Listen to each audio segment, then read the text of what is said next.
Let's talk about a challenge. This isn't about some simple repair job. No, this is about a high-stakes problem. How do you control a 70-ton vehicle when it's barreling down the highway? This is really a story about the incredible responsibility it takes to keep all that power in check. So let's start with a number. 68.5 tons. Just let that sink in for a second. That's the maximum legal weight for a big commercial truck out on the highway. And if you're trying to picture what that means, well, it's basically the same weight as a fully loaded M1 Abrams battle tank. But here's the kicker. Instead of crawling over a field somewhere, this thing is flying down the road at 100 kilometers an hour right there in the lane next to you and your family. And that, of course, brings us to the big question. What kind of skill, what kind of science, what kind of safety protocols have to be in place to make sure something that massive and that fast can be steered with absolute precision? You know, the answer is way more complex than you might imagine. A good technician's job doesn't start with a wrench. Not at all. It starts with knowledge. Before they ever touch a single bolt, they have to know exactly what they're up against. Because one little mistake could be, well, catastrophic. So, first things first, not all steering systems are created equal. The technician has to identify which one they're looking at. Is it a basic old-school manual system, a powerful hydraulic power-assisted one, or a really complex modern electronically assisted system? That first call dictates the entire game plan. But you know, just knowing the system type is really only the beginning. The real magic, the actual science that keeps a 70-ton vehicle tracking straight and true, it's all in the geometry. We're talking about the super precise angles of the wheels. First on the list is camber. The easiest way to think about it is just the vertical tilt of the wheel. Is it leaning in or is it leaning out? If that angle is off by even a fraction of a degree, you're looking at chewing through tires and, way more importantly, you could be losing stability when the truck is fully loaded. Next up is caster. This is the tilt of the steering axis itself. This is the angle that gives the steering wheel its feel.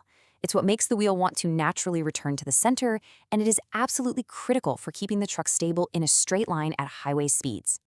And finally, we've got toe. Imagine you're looking down on the truck from above. Are the front wheels pointing perfectly straight ahead, or are they angled slightly inward or outward?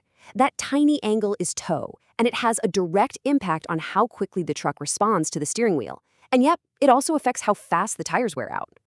Now, I know what you're thinking. These are just tiny angles, right? A few degrees here or there. So why do they matter so much?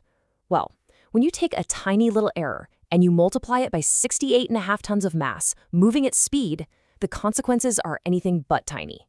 And the dangers aren't just out there on the road. Before any work can even begin, a technician has to deal with the invisible dangers that are lurking right inside the machine itself. Sure, you've got power steering in your car, but the hydraulic pressures inside a heavy truck, we're talking about a completely different league. And that immense pressure brings a whole new level of risk to the job. And this risk is deadly serious. It's called a hydraulic injection injury. It happens when a leak, maybe just the size of a pinhole, releases fluid at such an insane pressure that it can actually penetrate your skin. Often, there's no visible wound, but it is a life-threatening medical emergency. So before even picking up a single tool, the technician is already juggling two huge responsibilities. First, protecting themselves from these high-pressure systems, and second, protecting the environment by making sure every single drop of that hydraulic fluid is handled exactly by the book. So once the system is identified and all the hazards are under control, that's when the real intellectual part of the job begins, the diagnosis. This is detective work, plain and simple. It's about tracing a vague symptom all the way back to its one true cause. And this isn't guesswork. The pros use a very structured three-step strategy. First, they do operational tests. They drive it. How does it actually feel on the road? Does it pull to one side? Does it wander? Is it making a weird noise? Then they move to hydraulic testing, where they get hard data on things like pump pressure and flow. And finally, they get hands-on with component analysis, precisely measuring the wear on all the physical parts and comparing it to the manufacturer's specs. You see, this is why the diagnosis is so crucial. A driver might complain about loose steering, but that's just the tip of the iceberg. The real problem, the root cause, could be a worn-out tie rod, a failing pump, or just bad geometry. If you don't find that root cause, you're just putting a dangerous vehicle right back on the highway. And that brings us to the final act, the resolution. This is where the repair is actually made. But more importantly, it's where that repair is proven to be correct, complete, and above all, safe. The path to putting a safe vehicle back in service is non-negotiable. The repair has to meet the exact manufacturer's specifications, period.